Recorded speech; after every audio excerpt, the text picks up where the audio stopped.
자, 오늘은 지난번에 말씀드린 대로 지금 중개사 시험이 절대평가에서 상대평가로 지금 추진 중에 있는데, 즉 중개사법 개정안이 제출이 됐습니다.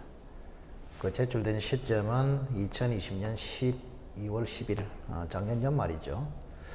그 법안 원본을 확보해서 여러분들에게 보여주겠다, 이렇게 말씀드렸습니다.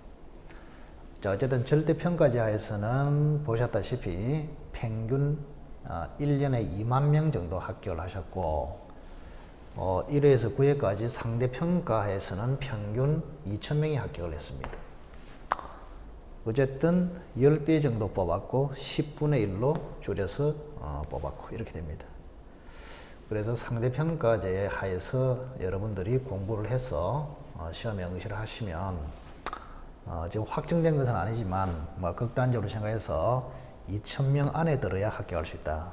어마어마하게 어렵겠죠.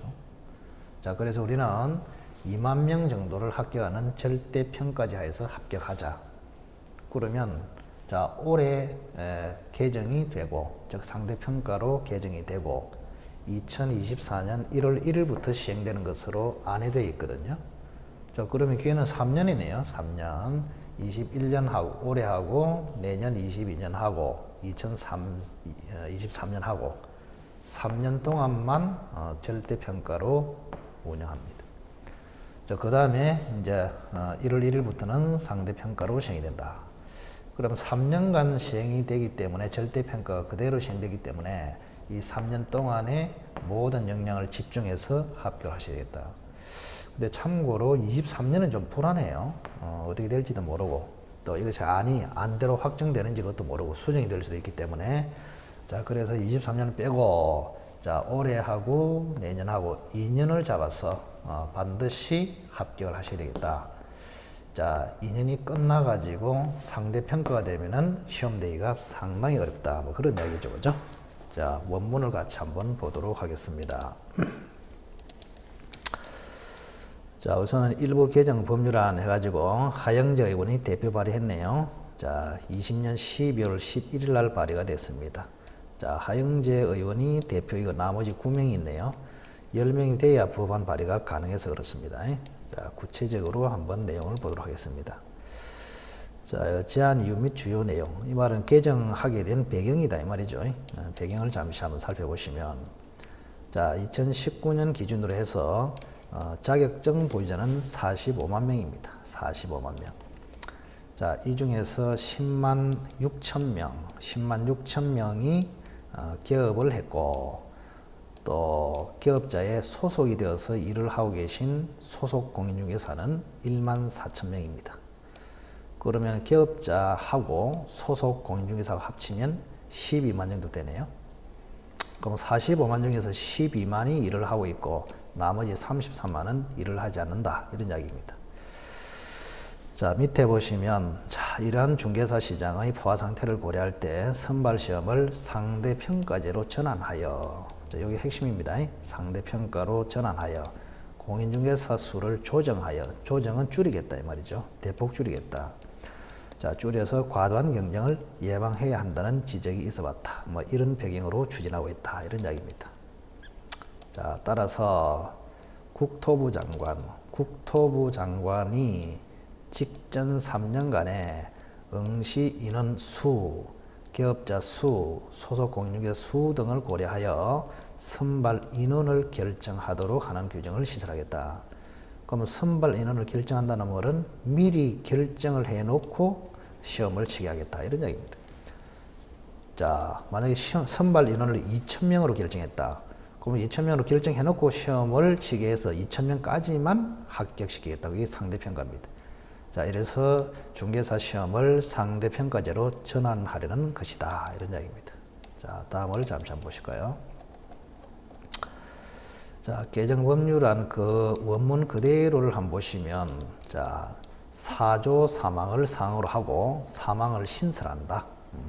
사망을 신설한다. 신설. 새롭게 이제 상대평가제로 하기 위한 법 규정을 신설한다. 자, 좀 전에 보셨다시피 국토부 장관은 직전 3년간 응시 인원, 기업자 수, 소속 공인중개사 수 등을 고려하여 자격시험의 선발 예정 인원을 결정한다. 선발 예정 인원. 선발 인원 해도 되고 선발 예정 인원 해도 됩니다. 이거는 뭐 하여튼 간에 사전에 선발 인원, 선발 예정 인원, 합격자 수를 결정해 놓겠다 이런 뜻입니다. 결정을 하고 난 뒤에 시험을 봐서 요 선발된 인원만큼만 합격시키겠다 그런 얘기입니다. 그래서 선발 예정 인원, 그죠? 선발 인원, 합격 예정 인원, 합격자 인원을 미리 결정한다. 이 경우. 자, 이 경우에는 공인중개사 정책심의위원회 심의를 반드시 거쳐야 한다. 거칠 수 있는 것이 아니고 거쳐야 한다. 그리고 아까도 말씀드린 대로 정책심의위원회, 공인중개사 정책심의위원회는 한국공인중개사협회가 관여되어 있다. 자, 그렇다면 협회의 관여를 반드시 거쳐야 한다. 뭐 그러면 협회 입김이 세진다.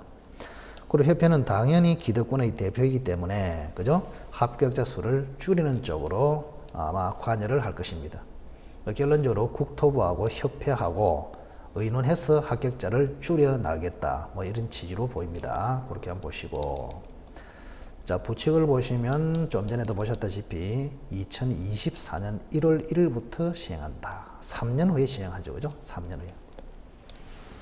뭐 지금을 기준으로 하면은 4년 후가 되겠는데 통과 시점, 개정 시점을 기준으로 보면은 뭐 3년 후라고 이렇게 보시는 게 타당할 것 같습니다. 어쨌든 간에 결론적으로 21년, 그 다음에 22년, 23년까지는 그대로 절대평가로 합격자를 선별하고 2024년부터는 상대평가로 하겠다. 자, 이건 아니기 때문에 그대로 확정이 될 수도 있고요. 수정이 될 수도 있기 때문에 아직까지는 그렇지 않다. 그러나 하여튼 법안대로 그대로 통과된다면 24년 1월 1일부터 상대평가제가 그대로 적용됩니다. 시행됩니다. 그래서 절대평가로 할 수 있는 기회는 3번이다. 21년도 올해, 22년도, 23년도. 그런데 아까 말씀드린 대로 23년은 불안하니까 2년 동안에 집중해서 모든 역량을 집중해서 합격을 해야 된다. 이게 현명한 방법이다. 이렇게 이야기했죠. 자, 마지막으로 이제 법이 확정되면은 이제 법의 이제 개정안이 그대로 법률로 이제 들어가게 됩니다. 들어가면은 이렇게 들어가겠죠. 보시면 똑같습니다. 국토부 장관은 직전 3년간에 자, 응시인원, 기업자 수, 소속 공인중개사 수를 고려하여 자격시험의 선발 예정 인원을 미리 결정한다. 선발 예정 인원을 미리 결정한다. 자, 이 경우에는 공인중개사협회, 공인중개사 정책심의위원회, 한국공인중개사협회가 관여되어 있다 그랬죠. 공인중개사 정책심의위원회 심의를 반드시 거쳐야 한다. 어쨌든 한국공인중개사협회하고 국토부가 의논해서 서로 논의를 해서 합격 수를 결정하겠다. 즉 합격자 수를 줄여나가겠다. 이런 이야기가 되겠습니다. 자, 오늘은 어쨌든 지금 상대평가제로 전환하고자 하는 법안이 발의가 됐는데 발의된 법안의 원문을 가져와서 보여드렸습니다. 자, 확정은 아직 안 됐습니다.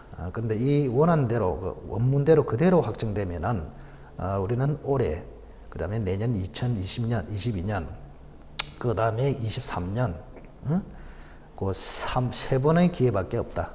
절대평가로 다소 쉽게 합격할 수 있는 기회는 3번이다. 이렇게 생각하시고, 아무튼 참고하셔서, 중개사 자격증을 꼭 따고 싶다면 상대평가제가 되기 전에 2, 3년에 걸쳐서 집중해서 확실히 공부해서 끝내야 된다. 이런 생각이 듭니다.